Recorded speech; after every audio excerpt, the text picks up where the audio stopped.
दूसरों को भगवान की भावना में देखें कि सब में हम आध्यात्मिक उत्तर है, क्योंकि ना हम प्रेसिडेंट रहे ना हमको उसका ज्ञान है।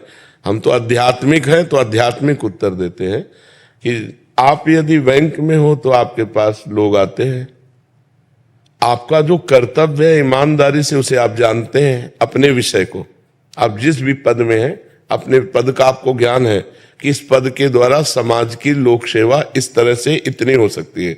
आप ईमानदारी से अगर उस लोक सेवा को भगवान की पूजा मान करके आए हुए व्यक्ति में भगवत भाव करते हुए करें तो ये सबसे बड़ी सेवा हो जाएगी।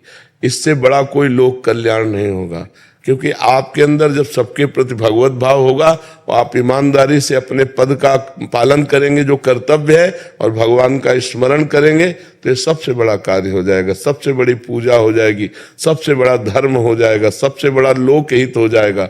लोक अहित तब होता है जब हम किसी को मनुष्य मान करके उसके गुण दोष का दर्शन करके उसके अनुसार बर्ताव करते हैं, और लोक मंगल तब होता है जब सिय राम में सब जग जानी, सबको भगवान का स्वरूप मानकर अपने कर्तव्य का पालन करते हैं तो हमारा मंगल हो जाता है। और नाम जप करें, नाम जप जरूर है, नाम जप के बिना सब अधूरा है। किसका है? हाँ, नाम जप कीजिए और अपने पद की गरिमा रखिए कि सत्य और ईमानदारी से जो सरकार ने आपको पद दिया है, जो आपको अधिकार दिया है, उसके अनुसार समाज का कल्याण करें, समाज का हित करें और समाज को भगवान का स्वरूप समझें, क्योंकि भगवान है ही, सब में पावर वही है, ईश्वर ही सबका पावर। ये जो स्वर निकल रहा है वो ईश्वर से ही निकल रहा है, वो अंतर ध्यान हो जाए, अभी एक मात्रा भी नहीं बोल सकते, वो ईश्वर पावर ही बोल, तो सब में ईश्वर ही विराजमान है, ऐसी भावना करें।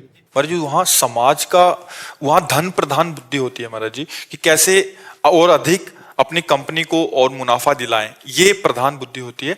इनके नीचे कर्मचारी होते हैं महाराज जी, बहुत सारे कर्मचारी हैं। एक तो इनका उनका जिम्मेदारी होती है महाराज जी। मैं एक कॉर्पोरेट जगत की बात कर रहा हूँ, जहाँ मतलब एक हम किसकी सहायता कर सकते हैं उसमें, मतलब कैसे उसको अपन।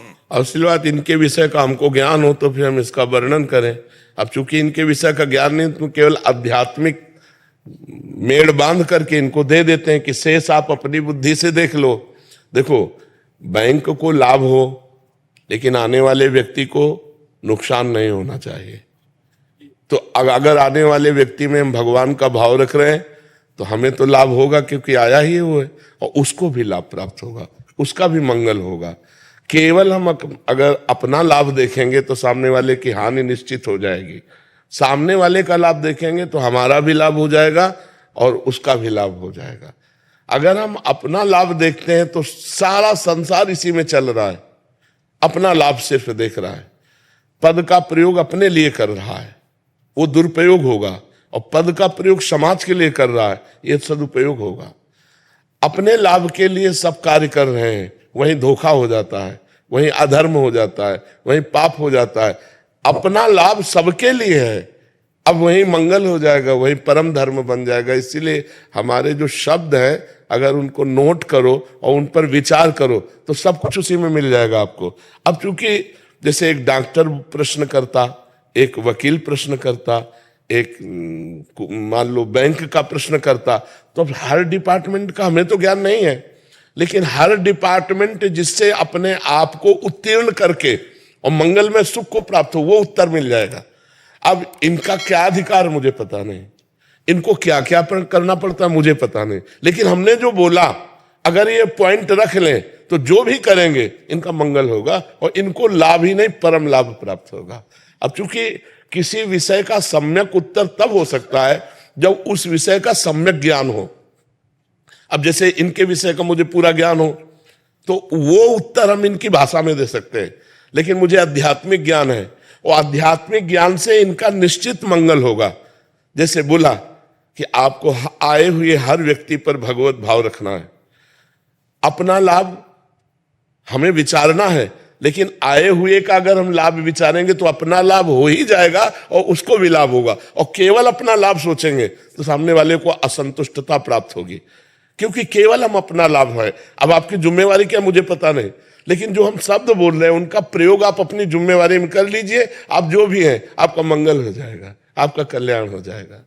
महाराज जी, इसके अलावा हम क्या कर सकते हैं? ये तो हो गया जो उनको पेशा मिला हुआ है, इसके अलावा मतलब जो हम क्या ऐसा करें कि जिसमें अध्यात्म की भी हमारी नाम, पूरा उत्तर है उसी में।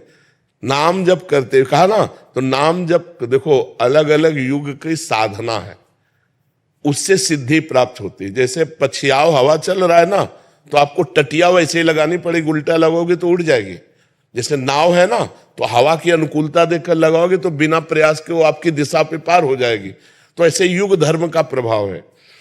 कृतयुगे ध्यायते विष्णुम त्रेतायाम यजते मखई द्वापरे परिचर्यायाम कलो तद्धर कीर्तनात्। जो सतयुग में था वो ध्यान के द्वारा भगवान की प्राप्ति निश्चित थी। जो त्रेता है उसमें यज्ञ के द्वारा भगवान की प्राप्ति निश्चित हुई। द्वापर में पूजा के द्वारा भगवान की प्राप्ति निश्चित। कलयुग में केवल हरिनाम कीर्तन, हरेर्नाम हरेर्नाम हरेर्नाम केवलम कलौ नास्तेव नास्तेव नास्तेव गति अन्यथा। 3 बार भगवान व्यासदेव जी ने कहा कलयुग में केवल हरि नाम से, केवल हरि नाम से, केवल हरि नाम से कल्याण होगा। नास्तेव नास्तेव नास्तेव गति अन्यथा, नहीं है नहीं है नहीं है और किसी से गति। अब आप ध्यान देख लीजिए, आंख मूंदो अंधकार दिखाई देता है, चैन से बैठने नहीं दे रहा मन।